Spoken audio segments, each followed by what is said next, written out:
Hello， 大家好，歡迎收睇今期嘅探訪兄弟，我係添仔啊。今日嚟到中山南部呢邊坦洲優越城，同大家做翻個介紹啊，唔係介紹呢個商場嚇，係介紹優越城隔離呢個優越鄉隔離呢個樓盤啦。咁依家賣緊嘅咧係大平層比較多嘅，咁好多珠海嘅朋友啦，同埋香港嘅朋友咧，其實都比較關注呢個樓盤嘅，因為點解咧？佢樓下咧就有個大商場，而且周邊嘅配套都係好成熟下嘅。落樓咧唔止係日頭可以行街，晚上咧都有宵夜街去俾到大家嘅。可以睇到啦，成個優越城商圈嘅話咧，其實佢覆蓋咗好幾個樓盤嘅，好似中澳春城啦、裕豐名門咧，其實都喺呢周邊嘅。相比較嚟講，優越鄉隔離嘅優勢咧就係更加方便一啲啊！咁最近咧，優越鄉隔離都推出咗一啲特價單位，最平咧去到10800幾蚊就可以上車嘅單位啦。咁如果有興趣嘅朋友，今期節目可以跟住添仔個鏡頭咧，去慢慢做翻個了解。好，事不宜遲，我哋馬上去片啦！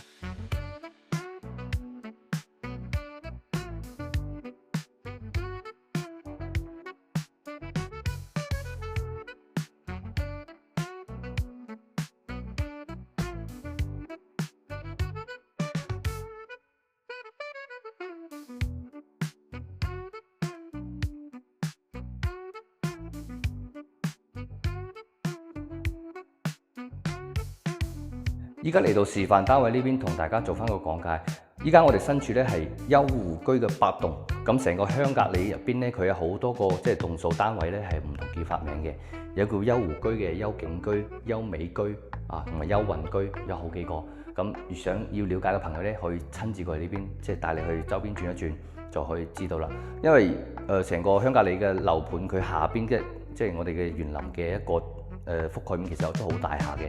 如果我哋中意散步嘅朋友咧，其實落樓咧就可以享受到。你大概行勻20分鐘咧，可能都行唔晒，都好大下嘅。所以我哋可以睇到啦，成個鄉隔離嘅話咧，佢嘅覆蓋面，即係我哋嘅人群居住咧係比較多下嘅，可以望到。咁依家嚟到我哋8棟呢邊優湖居嘅8棟咧，同大家講緊呢個單位，其實佢就做到係2梯3戶嘅設計。咁3戶人家咧都係喺呢邊呢個朝向。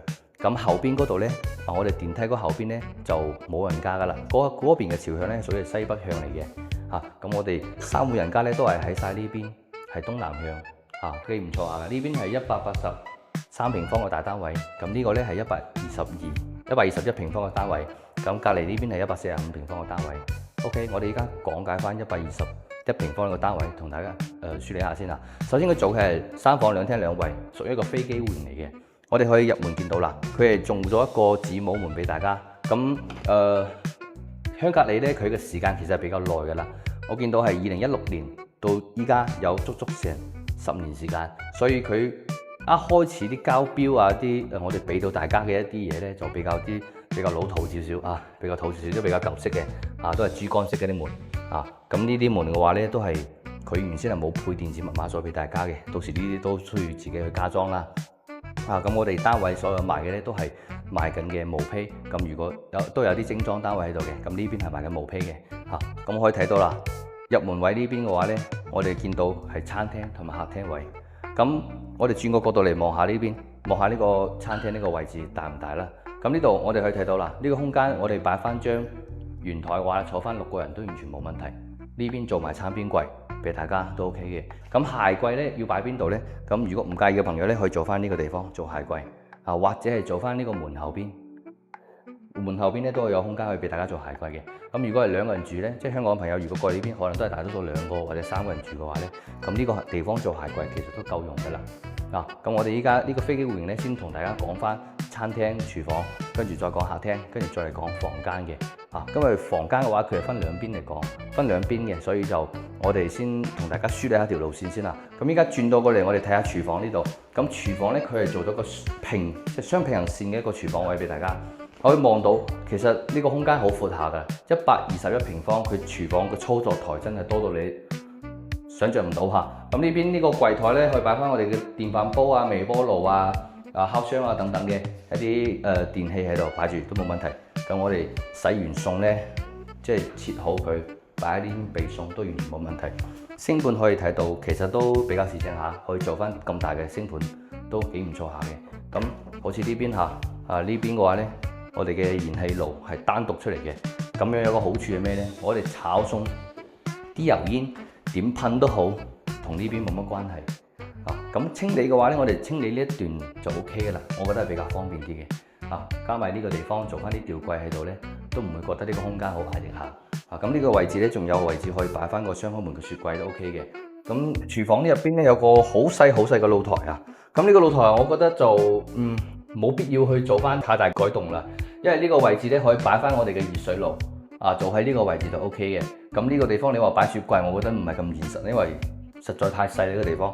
如果係我嘅話呢，我哋買翻嚟毛坯嘅話呢，我就將呢個就剝咗佢，咁啊封埋出去咯，直接封埋出去，直接就封晒佢，跟住最多留條管咁樣，俾個天然氣管伸嚟就 OK 噶啦。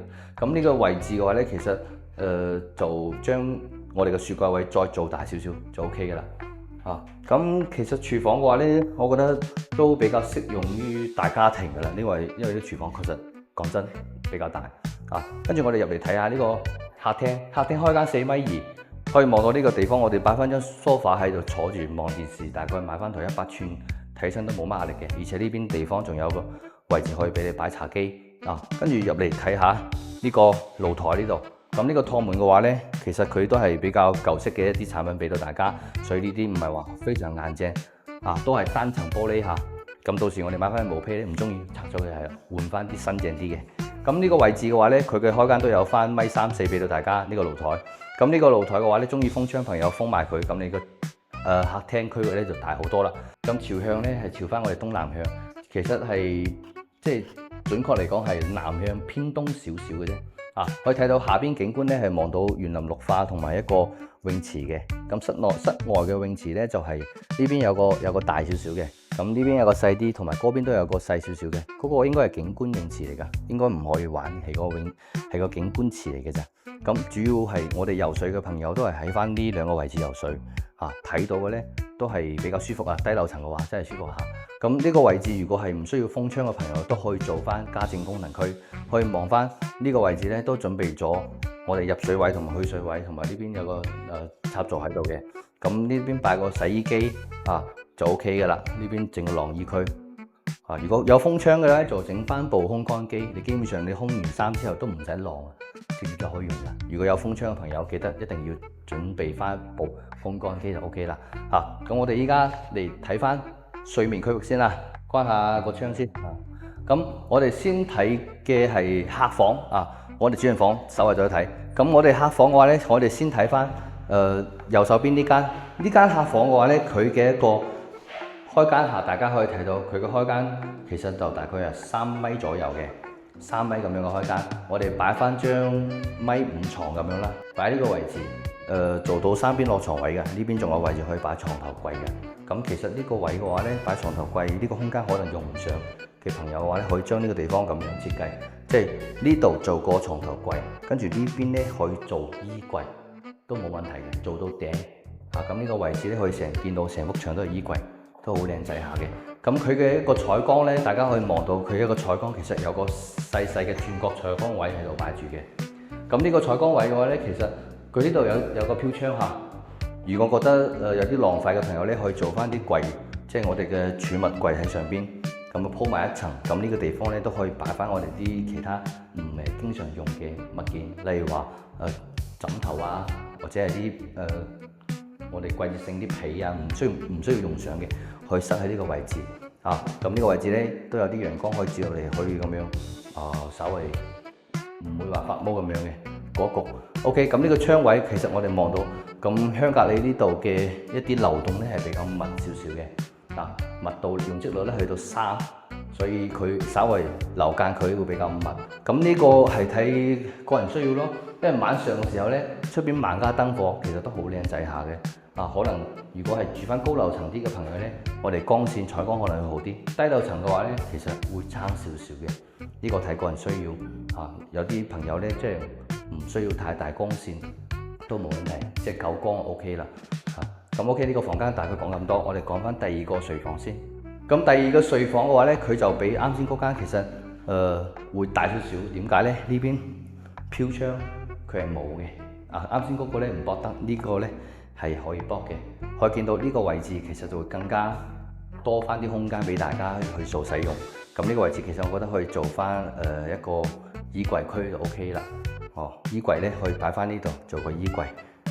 咁呢個空間嘅話咧，可以擺翻我哋嘅書台或者係梳妝台都冇問題。咁呢間房其實我覺得佢個空間利用起身會比啱先嗰間會更加多少少。同樣呢邊擺翻張米五床咁樣都可以做3邊落床位，完全冇問題嘅。咁呢間房嘅話咧就大概講咁多啦。我哋最後2間睡房中間咧有個衛生間俾大家嘅。咁呢個衛生間咧佢屬於客廳衛生間。我見到啦，佢呢個121平方嘅單位，佢嘅客廳衛生間做到咩咧？第一個採光窗做到俾大家啦。第二個呢啲功能性嘅嘢都有。咁唯獨一個缺陷就係咩咧？就係空間確實有啲細啊！唔係我吐槽，真係有啲細嚇。122平方，你呢個客廳衛生間整個鑽石位，跟住出嚟呢邊就冇啦。仲有一個問題就係俾大家睇睇啦。仲有2隻手指嘅拉喺度。呢個戶型嘅話咧，簡單嚟講嘅實用性會比較低啲因為佢嘅年限確實係比較耐。香格里呢邊我啱先都講到有10年㗎啦。咁好多啲產品嘅設計咧就稍微跟翻以前啲舊規產品咁樣，實用率冇咁高嚇。OK， 咁呢個係大體客房同埋呢個客廳衛生間嘅情況啦。咁最後嚟講翻呢個主人房。主人房咧喺我哋客廳電視牆嘅背後。咁主人房先睇下衛生間先啦。咁主人房衛生間咧會比客廳衛生間會闊啲佢係冇話好似3段式咁樣嘅，都係擺埋一齊嘅一個彎形嘅。我哋嘅星盤都係可以做翻咁大嘅星盤，跟住呢個淋浴區咧可以做翻比啱先嗰個要大翻少少。同樣呢個馬桶位嘅話咧就稍微逼少少咯。如果係我哋香港朋友喺香港住慣細單位嘅話，可能就覺得呢個都比較闊下。但係如果按照我哋自己角度喺大陸呢邊住得比較耐，中意住大單位嘅話咧，咁呢個衛生間嘅空間其實係有少少窄嘅。咁我哋入嚟再睇下呢個睡房區域啦。咁主人房嘅睡房區域咧，佢呢個咧唔係床尾櫃嚇。咁呢個位置咧可以擺翻張2米大床，都可以做翻3邊落床位俾大家嘅。其實舒適性嚟講，我覺得都 OK 下。床頭應該擺呢度床頭擺呢度。咁呢邊呢條過道咧比較自然一啲。咁我哋嘅衣櫃做邊度咧？衣櫃做翻呢個位置做到頂。咁你2個人嘅衫咧都夠用噶啦，都夠擺噶啦，基本上。跟住我哋採光方面咧係做咗一個 L 型窗位俾大家，而且呢邊係冇飄台嘅。咁呢個我覺得你做梳妝台又得，做書台又得，其實都好舒服下嘅。或者係需要擺翻張梳化，擺翻張凳嘅梳化喺度，個人嘅梳化位喺度坐下都冇問題。OK， 咁呢間房嘅話咧121平方咧，同大家講咁多啦。價錢嚟講嘅話咧，其實就係12000幾蚊嘅毛坯價下。咁同我哋開頭講到係10000幾嘅嗰隻單位咧係有少少區別嘅。咁10000幾嗰隻單位咧係喺優運居嘅怡動嗰邊。我嗰邊嘅示範單位就冇開通，因為嗰邊嘅單位咧其實都係尾貨嚟㗎。咁10000幾蚊買翻嗰邊咧，其實都唔係唔得，都幾 OK 下啦。但係依家目前新推嘅話咧，係5期呢邊呢幾棟單位咧，其實會比較開揚少少、靚仔少少。當然有需要嘅朋友都可以去 call 翻添仔，帶你去睇翻平啲嘅一啲戶型。OK， 我哋而家轉身睇翻大少少嘅142平方。依家轉身出嚟睇翻145平方嘅4房單位。咁呢個單位嘅話咧，佢係做嘅係南北對流嘅。咁呢個南北對流嘅話咧，佢又唔係完全即係正對，其實佢係有少少彎少少嘅一個南北對流俾大家睇睇先。我哋入門睇到啦，同樣都係珠江式嘅配門啦。呢個到時買翻毛坯自己改就 OK 啦。入門嘅玄關位嘅話咧，佢見到呢個位置去擺翻我哋嘅鞋櫃同埋嘅入門玄關櫃都 OK 嘅。上邊啲儲物空間都好足下噶啦。咁呢個開間嘅話咧，都有翻大概1.67米左右俾大家改用一下，都冇問題嘅。咁呢度我哋可以望到啦，入門咧可以直接望到客廳。咁如果有即係比較介意嘅朋友咧，可以喺呢邊做翻個屏風，做個屏風櫃喺度都 OK 嘅，唔使做好大，薄薄地就 OK 啦，稍微擋下視線就 OK 啦。咁我哋入嚟呢邊可以睇到啦，客廳係呢邊嘅，跟住咧餐廳係喺呢邊嘅。咁我哋嘅陽台位嘅，即係我哋嘅陽台即係通風位嘅話咧，呢邊係有窗嘅。咁我哋嘅客廳露台嘅嗰個窗位咧係喺呢邊嘅，所以會同餐廳嗰邊窗位咧有少少錯開少少嚇。咁睇呢個其實都 OK，個風入嚟咁轉下咁樣就冇問題啦。咁我哋睇翻呢個餐廳啊，呢個客廳呢個開間啦。客廳開間嘅話咧，如果有做屏風嘅話咧，其實都有翻5米嘅開間俾到大家使用噶啦，都好闊下嘅。電視牆擺翻台100寸嘅電視都完全 OK 噶。跟住嚟睇翻呢個客廳嘅露台。咁客廳露台大家可以睇到啦，佢嘅一個長度係4.6米嘅，呢邊仲有空間啊，4.6米嘅入嚟呢邊嘅。咁呢度有個問題都要同大家講下，因為呢度咧4.6米嘅係客廳露台，中間呢個地方咧係空嘅。唔可以行路噶，咁過去嗰邊咧係我哋一個房間，有個露台嘅，咁呢邊呢個露台嘅話咧，可以睇到呢邊有個窗位，呢度都要注意下嘅，呢個係我哋客廳衞生間窗，到時要即係我哋整翻啲磨砂紙去做翻遮擋就 OK 啦。咁呢個位置嘅話咧，我哋可以將洗衣機啊、烘乾機啲家政功能嘅一啲電器咧擺喺呢個位置 OK 啦。入水位同埋去水位都準備好俾大家噶啦。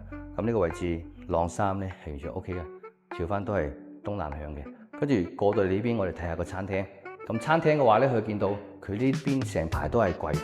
如果係唔需要啲櫃咧，我哋拆晒佢，個空間其實會更加闊嘅。其實可以做翻呢邊就 OK 啦，做到過嚟呢邊嚟，俾翻一個空間俾做一個餐邊櫃就得啦。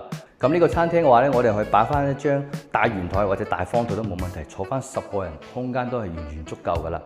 見到呢邊嘅朝向，佢嘅光線都好光猛下。我哋住翻高層嘅朋友咧，係冇翻呢個前面呢棟樓遮擋嘅，咁會更加開揚啲。咁廚房係做咗個 U 型廚房俾大家嘅，空間上嚟講嘅話咧，都有翻1.4米左右嘅空間俾到大家。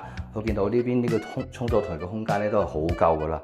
我哋買翻嚟係毛坯，按照咁設計都冇問題，而且呢邊呢個窗都好大下，留到俾大家嘅。呢邊都有位置去擺翻一個雙開雪櫃門，都完全冇問題。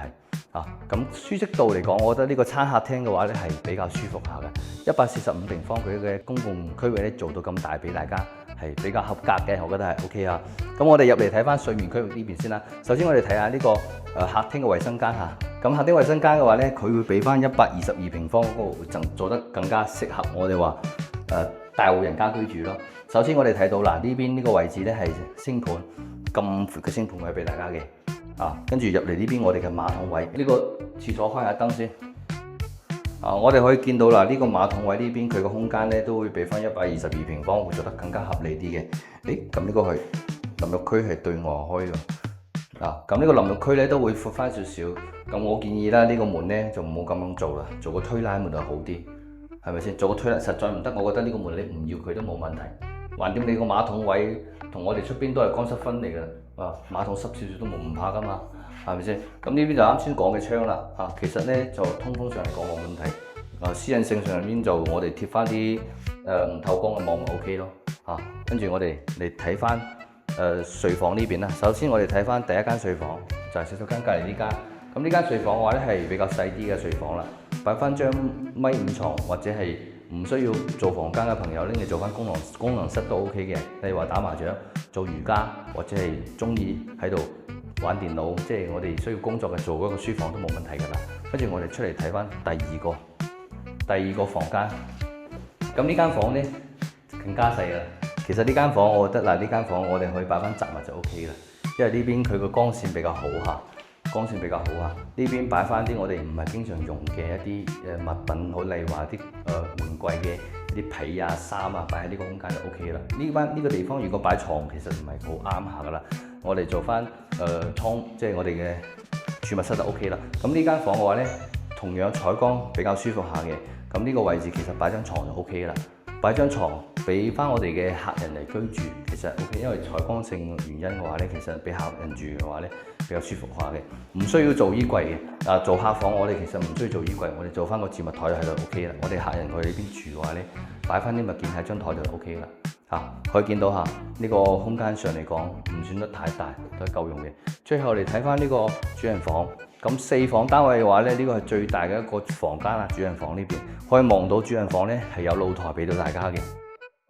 咁4台宅咧都係主人房有露台嘅，同樣呢個單位佢都係配咗個露台俾大家，喺主人房呢個位置。望翻我哋嘅都係泳池景觀下，都幾靚仔下嘅。咁如果唔需要露台嘅朋友咧，可以將佢封咗將個房間做大啲，都係 OK 嘅，冇問題嘅。可以見到啦，呢邊咧我哋擺翻張2米大床。3邊落床位嘅同時，仲有好大空間俾到大家嘅。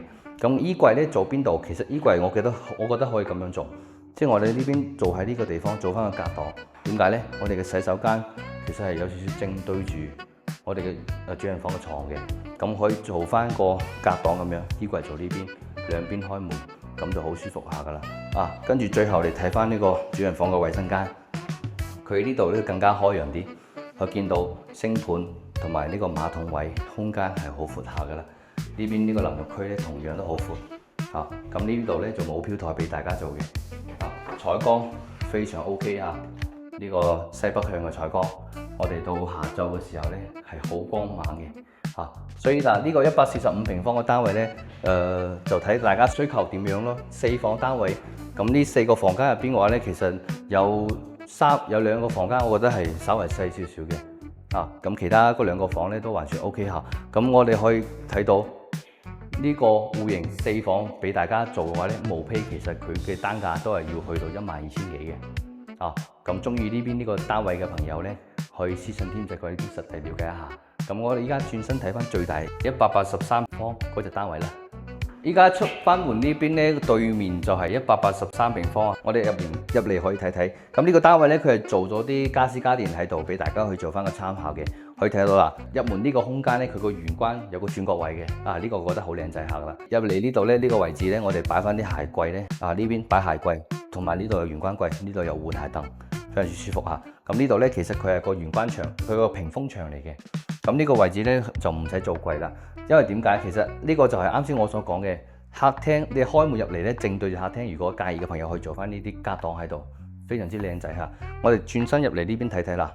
咁呢度我哋轉入嚟睇到嘅，可以睇到呢個地方有間房間喺度噶，見到個圖紙上面有間房喺度。咁呢間房嘅話咧，佢係個牆係去剝嘅，所以發展商呢間房咧就剝咗佢，做咗個水吧台俾大家睇。呢個中島台咧做喺呢邊，咁我哋餐廳擺呢度，廚房擺嗰度，呢一排咧就係我哋嘅飲食功能區啦。我覺得幾靚仔下嘅，去做翻咁抄下冇問題嘅。跟住入嚟我哋睇下餐廳位啦，餐廳位呢邊擺翻張圓台喺度，坐翻個6人位或者8人位都冇問題嘅。跟住廚房呢邊入嚟呢邊睇下啦，廚房咧係做咗個 U 型廚房俾大家嘅。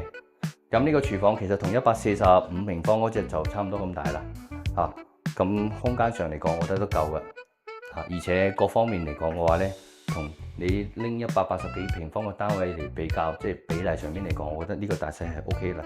再大其實都冇乜太大作用，咁嘅空間你夠你煮翻5人、6人、7人餸噶啦。可以睇到呢邊個窗咧都好光猛嚇。佢呢個廚房嘅窗其實漏嘅位置都係比較大下嘅，雙開雪櫃門，左邊右邊都可以擺。跟住呢度有個生活露台俾大家嘅。咁其實佢呢個戶型嘅話咧係南北對流，係比較正少少嘅南北對流。呢邊呢個地方咧，我哋做翻生活露台，我哋呢邊個位置去做洗衣機同埋烘乾機。烘乾機都唔需要啦，因為呢個地方你唔需要封窗，你唔需要封窗情況之下咧，晾衫呢個區域係完全足夠嘅。咁呢邊朝向都係朝翻西北向啦。咁呢個朝向嘅話咧，到下晝光線會比較猛啲。咁我哋啲衫晾喺呢度咧，都係乾得比較全面啲啊嘛。OK， 我哋而家轉身嚟睇翻我哋嘅客廳區域。咁客廳區域呢度咧可以睇到啦。咁客廳嘅話咧，原先如果係我哋呢個牆，即係呢個地方你唔做嗰個隔檔嘅話咧，呢個開間即係我哋由電視牆到我哋嘅最後邊嗰埲牆咧，一個距離咧係有7米咁闊嘅，俾到大家嘅。咁如果做咗呢個屏風之後咧，咁呢邊都起碼仲剩低有5米咁多，非常之舒服嚇。呢個位置大家都可以參考一下，梳化擺呢度，跟住呢度擺個茶几、電視機咧就擺喺呢邊，整翻台100寸嘅電視，中間仲有成差唔多1.8米闊嘅空間俾大家去行 ，OK 噶。跟住嚟睇下呢個客廳嘅露台咁呢個客廳露台嘅話咧，我哋可以睇到啦，非常之長嚇，因為佢呢度嘅話咧，佢係由呢邊開始延伸到我哋呢邊第二間房，呢度佢係可以通到第二間房嘅。咁呢個露台位嘅話咧，如果係做書房嘅朋友咁樣設計，我覺得比較舒服嚇。咁呢個位置其實我覺得你封唔封窗都冇乜所謂嘅啦，因為其實個廳我覺得夠大嘅。咁呢邊呢個窗呢個位置屬於一個我哋室外空間嘅話咧，咁如果中意食煙或者飲酒嘅朋友，咁坐喺呢出邊呼吸啲新鮮空氣咧，其實都比較 OK 下噶。呢出邊都做咗啲櫃仔喺度，比較市井下。跟住我哋入嚟直接睇翻第二間房。我哋依家嚟到呢個睡眠區域同大家講下。咁首先我哋睇翻第二間房，啱先嗰間細房間咧入門就俾人剝咗啦。咁呢間房係第二間房。咁呢間房嘅話咧，我覺得係作為長輩房或者做書房都冇問題。因為你活動空間嘅話咧，你做書房其實就大家都可以過嚟坐睇睇。咁如果係做睡房嘅話咧，咁呢個空間就比較私密性㗎啦。而且呢邊呢個窗咧，如果你做睡房，你時不時都要拉翻個窗簾嘅。咁你做書房感覺上就唔同啦。大家都可以過嚟書房坐飲下茶，傾下偈，冇問題嘅。咁呢個就係啱先所講嘅，我哋通到去客廳露台嗰邊嘅一個空間，都唔細嘅，都好闊下。望翻個景觀咧，都係一個東南向，睇翻泳池嗰度嘅。跟住我哋嚟睇翻客廳嘅衞生間喺邊度啦。咁客廳衞生間咧就喺呢個位置，見到啦。星盆位同埋馬桶位同埋呢個淋浴區咧，空間都好大下嘅。好，呢個對落去，呢個 OK 啦。咁嗱，呢個空間咧又 OK 噶。俾翻145平方都會大翻大概10公分嘅一個空間喺度。而且呢個朝向咧，望翻呢邊都比較開揚嘅，冇遮擋嚇，冇遮擋嚇。呢個相比較145方嘅客廳衞生間嚟講，呢個會更加舒服啲。跟住我哋入嚟睇下第三間房啦。咁第三間房嘅話咧，佢係將佢做一個書房嘅設計嘅。咁呢個做翻個參考咯。咁呢間房做書房又得，或者做翻我哋其他功能使用區都冇問題嘅。因為呢邊我同大家講下呢邊呢個窗啊。咁呢邊呢個窗咧，佢對出去嘅呢個位置咧，其實佢係有2台風機喺度嘅。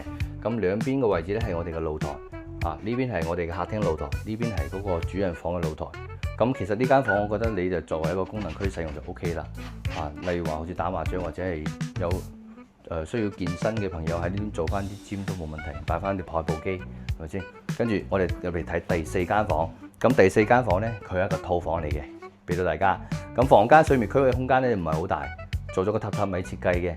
咁呢度呢張床咧係擺咗1.5米床嘅。咁呢邊係做到個衣櫃，呢個衣櫃真係好深啊！呢個衣櫃成60幾公分嘅衣櫃，其實唔使做咁大，做細少都 OK 啦。咁呢間房嘅話咧，其實比較適合我哋嘅主人家嘅大仔啊，或者係啲大女咁樣住就 OK 啦。咁呢邊個套廁咧，就空間上嚟講係好 OK 噶啦，比翻122平方嗰隻單位嘅衞生間都要大嘅，採光都冇問題，馬桶位、星盆位空間都 OK 嘅。咁呢間房就真係比較適合我哋屋企嘅大仔啦、大女啦嚟住嘅 OK 噶。咁最後你睇翻主人房呢度，咁主人房咧可以睇到啦。主人房嘅一個睡眠空間其實係好大嘅。點解咧？因為呢邊佢有個露台，佢就將個趟門拆咗佢，封咗個窗，所以呢邊顯得非常之大。啱先我哋所講嘅145平方個單位咧，主人房都可以按照咁樣嚟設計，好舒服下。嗱，見到呢度擺咗張凳喺度噶啦。我哋望翻我哋景觀係我哋嘅泳池呢度。你閒時如果下邊有人喺度游水嘅話咧，我哋望住，其實呢份感覺上咧就真係非常之寫意嘅，係嘛？咁呢邊擺咗張2米嘅大床咧，都同樣做咗個隔檔式嘅衣櫃俾大家擺喺呢個位置。啱先我所講嘅一個設計咧，其實就係咁樣嘅。中間呢個位置做過我哋嘅衣櫃，同我哋嘅衞生間咧隔一下，咁樣呢個空間上，即係我哋呢個動線咧，其實會比較舒服啲，唔會話衞生間對住個廁所啊嘛。呢邊就擺咗張梳妝台，有採光窗喺度嘅。最後你睇翻呢個主人房嘅衞生間，佢就比較靈活啲，得意好得意啊！整咗個呢個叫做浴缸位嚇，呢個浴缸嘅話都係好細個咯，即係你隻腳冇辦法伸直佢噶啦。如果係我唔會做浴缸，直接做個淋浴區就 O K 噶啦。因為呢個位置嘅話咧，做浴缸確實有啲細。如果你真係想要做咧，你打橫做啦，打橫做會好啲。佢呢個設計咧就顯得細啲，呢個俾小朋友用好啲。咁呢個星盆位啦，同埋馬桶位都好闊下嘅 ，OK 啊，採光咧都冇問題。咁呢個183平方呢個單位咧，佢嘅單價其實同啱先講嘅嗰2個單位係一樣嘅，都係12000幾嘅單價，冇批嘅，俾到大家。咁優湖居8棟嘅呢幾個單位咧，就大概講咁多啦。咁如果對呢幾個單位都有翻少少興趣嘅朋友咧，可以私信聯繫添仔，過嚟呢邊實地了解一下，睇呢幾個單位啱唔啱你。同樣香格里咧有好多戶型喺度嘅，我哋見到啦，啱先所講嘅優美居啊、優景居、優湖居啊，好幾個單位入邊咧，佢都有唔同嘅戶型喺度擺住嘅。咁有興趣嘅朋友可以私信添仔啦，我 send 翻即係你所想睇嘅一啲單位嘅視頻俾你了解下都冇問題嘅，或者係直接 call 添仔啊，我哋約好行程，幫你安排好車程咧，過嚟呢邊實地去慢慢做了解。都冇問題嘅。咁呢個優越香格里咧，其實真係比較適合香港朋友嚟做翻個長期居住或者退休養老嘅，都係冇問題嘅。好嘅，我哋而家轉身去到我哋嘅銷售中心嗰邊咧，同大家講解翻目前在售嘅情況同埋區位啦。好，我而家嚟到十樓部呢邊，同大家講解翻優越香格里嘅區位啦。咁優越香格里咧，位於中山坦洲南部呢度嘅。咁樓下就係優越城百貨啦，係坦洲最繁榮以及高層住宅最集中嘅一個路段，同珠海咧都係一線之隔嘅。呢度有好多業主咧住喺坦洲，喺珠海做嘢啊。咁交通方面，我哋可以睇到出門經寶珠南路咧，轉到譚龍南路去到珠海，經南灣北路轉珠三角環線高速咧，就可以去到港珠嘅關口啦。咁港車北上嘅朋友都係行翻呢條路嚟到優越香格里嘅，時間都係15分鐘就 OK 噶啦。咁同樣拱北關口咧都係15分鐘就可以到達嘅。過去澳門咧都係非常方便，咁小區門口咧仲有洋洋巴士去俾大家坐，去到深圳咧都係90分鐘就 OK 嘅啦。經深圳灣過嚟嘅朋友可以乘坐洋洋巴士，車費都係35蚊就 OK 嘅。咁我哋可以睇到啦，優越香格里周邊嘅配套其實非常之成熟嘅，咁各種類目嘅商鋪咧都係睇到你眼花繚亂噶啦，咁美食啊、生鮮超市啊、服飾啊、美容啊、口腔啊、沐足啊、KTV 啊、電影院啊，都係你落樓咧步行就可以享受得到嘅。而且消費水平咧對比翻一啲 supermall 嘅環境嚟講嘅話咧，都會而且消費水平咧都係比較平民化。住喺周邊，我哋日頭去翻優越城百貨度行街，咁晚上咧亦都可以喺香格里嘅對面有條宵夜街咧，同朋友一齊暢飲秉燭夜談。咁絕對嘅煙火氣息，我相信你過嚟如果住翻1-2日時間，你就一定會愛上呢度啦。OK， 咁需要大少少嘅商場咧，都係去翻珠海嘅華發商都、三寶超市，車程都係10分鐘就 OK 噶啦。咁開車嘅朋友就非常之方便嘅。咁如果係打車嘅話咧，都係只需10蚊雞就 OK 噶啦。我哋坦洲嘅公園配套其實咧比較少嘅，一般咧我都建議喺我哋樓下小區散步就 OK 嘅，因為小區嘅話咧，啱先我哋去睇樓，我都見到我哋上去拍視頻，見到有人喺跑步，我哋拍完視頻落嚟之後咧，嗰個業主咧應該都住喺度嘅，都仲喺度跑。我唔知佢跑咗好耐，因為我拍到差唔多成個鐘頭咁樣，佢仲喺度跑步，證明咩咧？其實呢個小區其實係好適合大家喺度散步同埋運動跑步嘅嚇。咁如果係想要話景點嘅話咧，可以去翻珠海嘅景點去打卡啦。咁呢度去珠海都好方便嘅，情侶路啊、日月貝啊，其實都係25分鐘車程就去到嘅。咁醫療方面咧，坦洲嘅人民醫院同埋中山嘅南華醫院咧，其實都係啲周邊附近大概10分鐘車程就可以到噶啦。都可以滿足到大家啲基本嘅一啲醫療需求咯。咁配套方面咧，大概講咁多啦。咁其實仲有好多我覺得都係親自過嚟呢邊行翻2下咁樣大家先至會更加清楚咁了解到嘅。OK， 我哋而家講翻在售嘅一個戶型情況點樣啦。香格里呢邊佢目前在售嘅單位其實都比較多流動，不過咧係比較集中啲嘅，都係喺八棟呢度啦。啱先我哋同大家睇翻嘅呢個八棟咧係屬於優湖居嘅八棟，咁佢嘅單價咧都係12000蚊左左右右，可以入手嘅毛坯單位啦。咁可以睇到啦，今日帶大家睇嘅121平方啦、145平方以及183平方呢幾個單位咧，都係屬於12000蚊。佢呢個一度嘅。咁如果係需要稍微平少少嘅，可以睇翻稍微前一期去推緊嘅一個優運居嘅2棟。優運居嘅2棟呢邊咧就單價咧大概係10800蚊就入手嘅150方嘅單位。咁呢隻單位嘅話咧，佢係屬於係帶精裝俾到大家嘅。咁如果對坦洲優越城呢個範圍內都比較感興趣嘅朋友咧，其實優越城呢邊幾個單位都可以過嚟了解下嘅，對比翻。好似對比翻裕豐名門啊、中澳春城啊，其實佢都有翻啲優勢喺度嘅，比較近翻我哋嘅商場，而且佢嘅環境咧都唔算太差嘅，交通方面咧都幾唔錯下噶啦。最平一套就係10800蚊單價嘅一個151平方，仲係帶埋精裝俾到大家嘅。咁相比較啱先我哋同視頻上面講到嗰幾套嘅話咧，係真係平好多噶啦。OK， 我哋今期節目大概講咁多啦。如果對坦洲優悅城呢個範圍嘅樓盤比較感興趣嘅咧，都可以聯繫添仔過呢邊實地睇樓。咁我哋咧都會幫你哋安排好車程。如果有緣成交嘅話咧，我哋都會送一個價值38,800嘅家私家電禮包俾到大家，以及售後一條龍服務。OK， 我哋今期節目講咁多啦。如果覺得添仔講得幾唔錯下咧，可以將條片 sell 俾朋友或者點翻個 like 支持一下啦。OK， 我哋下期再見啦，拜拜。